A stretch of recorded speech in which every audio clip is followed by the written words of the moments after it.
Hello friends, my name is Damini and I welcome you all in my YouTube channel. हमारा आज का topic है national policy of education 2020, जो कि हाल ही में हमारी इंडिया की गवर्नमेंट ने अप्रूव की है। देखिए, वीडियो थोड़ी सी लंबी होने वाली है, लेकिन हम कोशिश करेंगे कि कम से कम समय में हम ज़्यादा से ज़्यादा नेशनल पॉलिसी के बारे में जान पाएँ। तो चलिए स्टार्ट करते हैं नेशनल पॉलिसी ऑफ एजुकेशन 2020। देखिए, जो नेशनल पॉलिसी है इसे कैबिनेट ने अप्रूव किया था 29 जुलाई 2020 को। याद रखनी है डेट, 29 जुलाई 2020 को कैबिनेट ने इसे अप्रूव किया है। और ये एजुकेशन पॉलिसी आई है 34 ईयर्स के बाद, और ये थर्ड एजुकेशन पॉलिसी है। इससे पहले दो एजुकेशन पॉलिसीज आ चुकी हैं। जो फर्स्ट आई थी वो आई थी 1968 में बाय इंदिरा गांधी, और सेकंड आई है 1986 में बाय राजीव गांधी, जिसे मॉडिफाई किया गया था 1992 में और आया था प्रोग्राम ऑफ एक्शन। तो आजकल जो हम लोग रिसेंटली फॉलो कर रहे हैं एजुकेशन पॉलिसी को, वो 1986 वाली ही है। देखिए, 1968 में आई थी पहली एजुकेशन पॉलिसी। इसका मतलब ये बिल्कुल नहीं है कि इससे पहले इंडिपेंडेंस के बाद एजुकेशन के लिए कुछ भी काम नहीं हुआ। 1968 में आई, लेकिन पहले क्या था, कमीशंस थे। एजुकेशन से रिलेटेड कई कमीशंस थे, जहाँ पर एजुकेशन से रिलेटेड बताया गया था कि अच्छी जो डेवलपमेंट है एजुकेशन में वो किस प्रकार से हो सकती है और क्या क्या इंक्लूड होना चाहिए इंडिया की एजुकेशन में। अब कोई भी जो नई पॉलिसी आती है वो ऐसा नहीं है कि एक दिन में बनकर तैयार हो जाती है। नया सिस्टम कोई भी आता है, कोई भी एक दिन में बनकर तैयार नहीं होता, बहुत समय से उसके ऊपर काम चल रहा होता है। तो TSR सुब्रमण्यम जी ने एक रिपोर्ट दी थी। एक कमेटी थी जिसके जो चेयरमैन थे वो थे TSR सुब्रमण्यन। उन्होंने एक रिपोर्ट पेश की थी कैबिनेट के सामने ऑन मई 27, 2016, जिसमें इन्होंने न्यू एजुकेशन पॉलिसी के बारे में बताया था कि क्या क्या उसमें रिफॉर्म्स होने, क्या क्या चेंजेस होने चाहिए हमारे करंट एजुकेशन सिस्टम में। उसके बाद एक नई कमेटी बनाई गई जिसके चेयरमैन थे डॉक्टर के कस्तूरी रंगन, जिन्होंने एक ड्राफ्ट पेश किया नेशनल एजुकेशन पॉलिसी 2019 का कैबिनेट के सामने। और ये वही ड्राफ्ट है जिसके ऊपर हमारी नई नेशनल एजुकेशन पॉलिसी बनी है। तो याद रखना है कि जो हमारी नई एजुकेशन पॉलिसी है उसके चेयरमैन कौन है, वो है डॉक्टर के कस्तूरी रंगन। अब डॉक्टर के कस्तूरी रंगन कौन है? ये एक साइंटिस्ट हैं। कहाँ के साइंटिस्ट हैं ये इसरो के साइंटिस्ट हैं।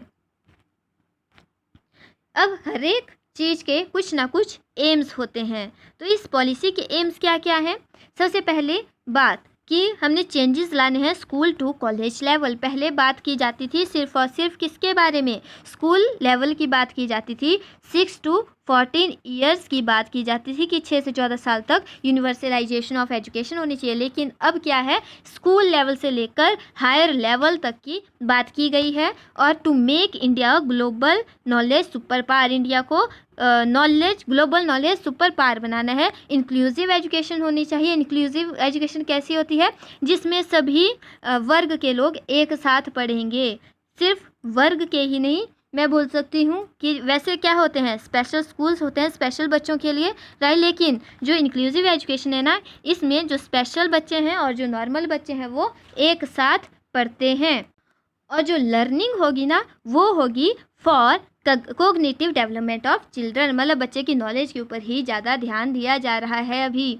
अब जो स्कूल एजुकेशन है ना, स्कूल एजुकेशन में होगी universalisation of education from pre school to secondary level with 100% gross enrolment ratio in school education by 2030 तक। प्री प्राइमरी और जो सेकेंडरी लेवल के बच्चे हैं वो 100% एनरोलमेंट होनी चाहिए बच्चों की। और दूसरी चीज़ उन्होंने बोली है कि कुछ एक बच्चे हैं जो करीब 2 करोड़ बच्चे हैं जिन्होंने स्कूल को किसी कारणवश छोड़ दिया है, तो उनको भी वापस स्कूलिंग में लाना है। कैसे? Through open schooling system. और एक और बहुत अच्छी चीज़ कि अब जो 10+2 सिस्टम होता था ना, उसको चेंज करके आ गया है 5+3+3+4 सिस्टम। अब ये जो 5+3+3+4 सिस्टम है ना, इसमें भी क्या है, इसे ये डिवाइडेड है हमारी स्कूलिंग।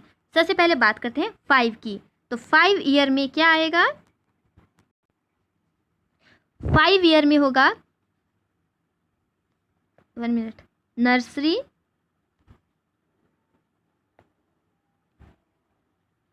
LKG और KG, फर्स्ट और सेकंड, ये आएंगे 5 ईयर्स में, जो फर्स्ट 5 ईयर्स हैं। और यहाँ पर ज़्यादा बच्चों की पढ़ाई के ऊपर ध्यान दिया जाएगा, वो दिया जाएगा प्ले वे मेथड से बच्चों को पढ़ाया जाएगा। जो नेक्स्ट 3 ईयर्स है ना, उसमें आएगी 3rd, 4th और 5th क्लास। जो नेक्स्ट 3 ईयर्स हैं उसमें आएंगी 6th यानी मिडल एज, 7th और 8th। जो 4 ईयर्स बच्चे उसमें आएंगी 9th, 10th +1 और 10+2।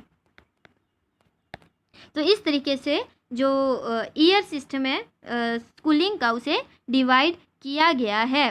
और एक बहुत अच्छी चीज़ कि वोकेशनल एजुकेशन दी जाएगी क्लास 6 से ही बच्चों को, और ताकि जब बच्चे स्कूल से निकलें आफ्टर +2 तो वो किसी न किसी स्किल में निपुण हो। और इंक्लूसिव एजुकेशन के ऊपर ज़्यादा ध्यान दिया गया है। और 360 डिग्री होलिस्टिक प्रोग्रेस कार्ड, यानी कि बच्चों की ओवरऑल डेवलपमेंट के ऊपर ध्यान दिया जाएगा, उनको असेस किया जाएगा उनकी ओवरऑल पर्सनैलिटी को लेकर, ना कि सिर्फ करिकुलर या फिर को करिकुलर एक्टिविटीज़ को लेकर। उसकी ओवरऑल पर्सनैलिटी को देखा जाएगा। टीचर्स को भी ट्रेन किया जाएगा असेसमेंट के लिए बाय 2023। और असेसमेंट के लिए नेशनल असेसमेंट सेंटर होगा, जिसे हम परख कहेंगे। तो इस परख की फुल फॉर्म है performance assessment review and analysis of knowledge for holistic development. Holistic development से आप क्या समझते हैं? होलिस्टिक डेवलपमेंट का मतलब है कि overall development. New national curriculum framework आएगा, क्योंकि हमें पता है कि अब सिर्फ और सिर्फ नॉलेज के ऊपर ज़्यादा कंसंट्रेट किया जाएगा। और बच्चों में ना जो मैथमेटिकल थिंकिंग है, स्किल्स हैं और साइंटिफिक टेम्पर है, इसको भी बढ़ाने में ज़्यादा जोर दिया जाएगा। अब कोई भी सेपरेशन, ये भी बहुत अच्छी चीज़ है कि no rigid separation between arts and science. देखिए पहले क्या होता था कि जी ये आर्ट्स स्ट्रीम के बच्चे हैं, ये साइंस स्ट्रीम के बच्चे हैं, इस तरह से रिजिड सेपरेशन हो जाती थी। आर्ट वाला बच्चा कभी साइंस के सब्जेक्ट नहीं पढ़ सकता था, साइंस वाला बच्चा कभी आर्ट के सब्जेक्ट नहीं पढ़ सकता। लेकिन नहीं, अब ऐसा नहीं है। अब आ गई है फ्लेक्सिबिलिटी। फ्लेक्सिबिलिटी आ गई है, यानी कि अब बच्चे जो आर्ट के बच्चे हैं वो भी साइंस का कोई सब्जेक्ट पढ़ सकते हैं अपने इंटरेस्ट के हिसाब से, और साइंस वाला बच्चा भी कोई आर्ट या कॉमर्स का सब्जेक्ट पढ़ सकेगा अपने इंटरेस्ट के हिसाब से। और गिफ्टेड चिल्ड्रन के एजुकेशन के ऊपर भी यहाँ पर ध्यान दिया जाएगा। हायर एजुकेशन में है मल्टीपल एंट्री एग्जिट। देखिए मल्टीपल एंट्री एग्जिट का मतलब है कि अब बच्चे, देखिए पहले के सिस्टम में क्या होता था, जब भी कोई बच्चा कॉलेज लेवल पे एडमिशन लेगा, मान लीजिए किसी भी सब्जेक्ट में एडमिशन ले रहा है, तो मान लीजिए उसने फर्स्ट ईयर में एडमिशन ले लिया, तो उसके बाद अगर उसको 1 साल के बाद समझ आ रहा है कि अरे मैंने तो गलत सब्जेक्ट में एडमिशन ले ली, मैंने तो किसी और फील्ड में जाना था, तो उसका वो साल बर्बाद हो जाता था। लेकिन अब ऐसा नहीं होगा। अब क्या होगा कि अगर कोई बच्चा फर्स्ट ईयर में एडमिशन ले रहा है तो उसे मिलेगा सर्टिफिकेट, यानी कि अब उसका वो साल बर्बाद नहीं हो रहा है, उसे सर्टिफिकेट मिल रहा है कि उसने इस बच्चे ने 1 साल का कोर्स किया है इस सब्जेक्ट में। जब सेकेंड ईयर होगा ना, तो सेकेंड ईयर में मिलेगा बच्चों को डिप्लोमा, और जब थर्ड ईयर होगा तो थर्ड ईयर में बच्चों को मिलेगी डिग्री। यानी कि हर एक साल में बच्चों को कोई ना कोई सर्टिफिकेट दिया जाएगा। और देखिए अगर बीच में बच्चा छोड़ना चाहे तो दूसरे मल्टीपल यानी किसी और सब्जेक्ट में भी एडमिशन ले सकता है। एक चीज़ है बहुत अच्छी, वो है होलिस्टिक एंड मल्टीडिसिप्लिनरी एजुकेशन, यानी फ्लेक्सिबिलिटी ऑफ सब्जेक्ट्स। बच्चे अपनी मर्जी का कोई भी सब्जेक्ट चुन सकते हैं। यूजी प्रोग्राम 3 या 4 साल का होगा, पीजी प्रोग्राम 1 या 2 साल का रहेगा। एक और बहुत ही इम्पॉर्टेंट बात कि जो एमफिल है ना, इट इज़ डिसकंटिन्यूड। अब एमफिल करने की ज़रूरत नहीं है, यानी कि अपनी मास्टर्स करने के बाद बच्चा डायरेक्ट पीएचडी की तैयारी कर सकता है और पीएचडी कर सकता है। अब एनटीए एक कॉमन कॉलेज एंट्रेंस टेस्ट करवाएगा एडमिशन्स के टाइम। एक और बहुत important cheese that is use of technology. जो हमारा आधुनिक युग है ना, वो चला ही है टेक्नोलॉजी वाला युग। इसे टेक्नोलॉजी का ही युग कहा जाता है। तो अगर पढ़ाई में टेक्नोलॉजी ना हो तो वो तो बात बनेगी ही नहीं। तो यूज़ ऑफ टेक्नोलॉजी कहाँ पर? In education planning, teacher learning assessment, administration and management, मतलब हर एक जगह पर टेक्नोलॉजी का यूज़ किया जाएगा। एक और जो इम्पोर्टेंट चीज़ है यहाँ पर कि दिव्यांग फ्रेंडली एजुकेशन सॉफ्टवेयर बनाए जाएंगे अब, मतलब जो दिव्यांग लोग हैं ताकि वो भी एजुकेशन को टेक्नोलॉजी के साथ पढ़ सकें। कंटेंट होगा रीजनल लैंग्वेज में, लेकिन पहले क्या होता था, रीजनल लैंग्वेज में नहीं मिलता था ना हमें कंटेंट, अब ये रीजनल लैंग्वेज में होगा। शायद मैंने आपको एक चीज़ नहीं बताई पहले कि अब जो पढ़ाई होगी ना 5th क्लास तक, वो होगी रीजनल लैंग्वेज और मदर टंग में बच्चों को पढ़ाया जाएगा।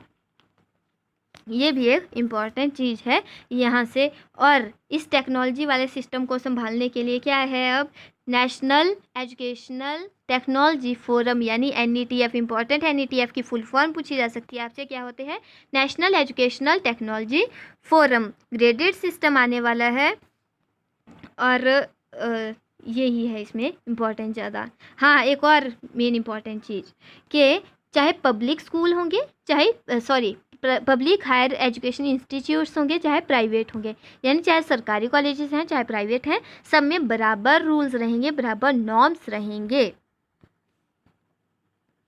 और public investment in education sector to reach 6% of GDP at earlier, याद रखना है 6% ऑफ GDP। अब कुछ एक पॉइंट्स हैं जो मैंने पहले आपके साथ डिस्कस नहीं किए। क्या है कि अब कैबिनेट ने अप्रूव किया है HRD मिनिस्ट्री को, एजुकेशन मिनिस्ट्री में इसका नाम चेंज करने के लिए। पहले हम लोग एजुकेशन के जो मिनिस्ट्री थी उसे हम क्या कहते थे, ministry of human resource development, HRD, right. लेकिन अब इसका नाम चेंज करके एजुकेशन मिनिस्ट्री रख दिया जाएगा। अब ये जो कैबिनेट मीटिंग हुई थी ना, इसके जो चेयरपर्सन थे वो थे हमारे PM मिस्टर नरेंद्र मोदी। अब ये चीज़ हमने पहले बोल दी कि जो रिपोर्ट थी वो किसने दी थी, जो ड्राफ्ट दिया था वो किसने दिया था, वो दिया था डॉक्टर K कस्तूरीरंगन। ये थे हमारे चेयरमैन, याद रखना है। और ये ड्राफ्ट कब दिया था उन्होंने, 31 मई 2019 को। और टीचर्स के लिए क्या है, national professional standards for teachers. एक और बात टीचर्स के लिए कि अब टेट का होना बहुत ज़रूरी है, चाहे प्राइवेट स्कूल में टीचर लगना हो, चाहे गवर्नमेंट स्कूल में टीचर लगना हो किसी ने, तो टेट का होना बहुत ज़रूरी है। और एक बहुत ही कॉमन टेस्ट निकलने वाला है नेशनल लेवल पे टीचिंग के लिए ही, या फिर उस टेस्ट को पास करना ज़रूरी है। और जो करिकुलम है ना, इसे रिड्यूस किया जाएगा टू कोर कंसेप्ट एंड जो मोर एम्फेसिस है वो दिया जाएगी नॉलेज के ऊपर, ना कि रोट लर्निंग के ऊपर। और देखिए जो 5+3+4 सिस्टम है, इसे हम लोग एक बार तो डिस्कस कर ही चुके हैं। इसको हम लोगों ने 4 स्टेजेस में बांटा है। 5 जिसे हम फाउंडेशनल स्टेज कहेंगे, 3 to 8 ईयर्स। फिर जो 3 ईयर है ये है 8 to 11 ईयर्स प्रेपरेटरी स्टेज।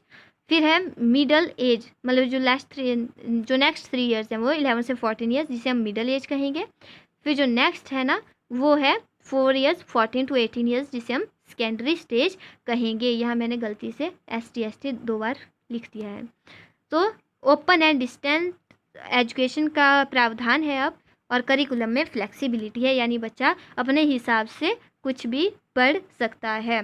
तो मुझे तो काफ़ी हद तक ये एजुकेशन पॉलिसी काफ़ी अच्छी लगी। आप मुझे कमेंट करके बताइए कि आपको ये न्यू एजुकेशन पॉलिसी में क्या क्या से ड्रॉबैक्स लगे और क्या क्या आपको इसमें अच्छाइयाँ लगी। That's it for today's video. Thank you so much. मिलते हैं नेक्स्ट वीडियो में।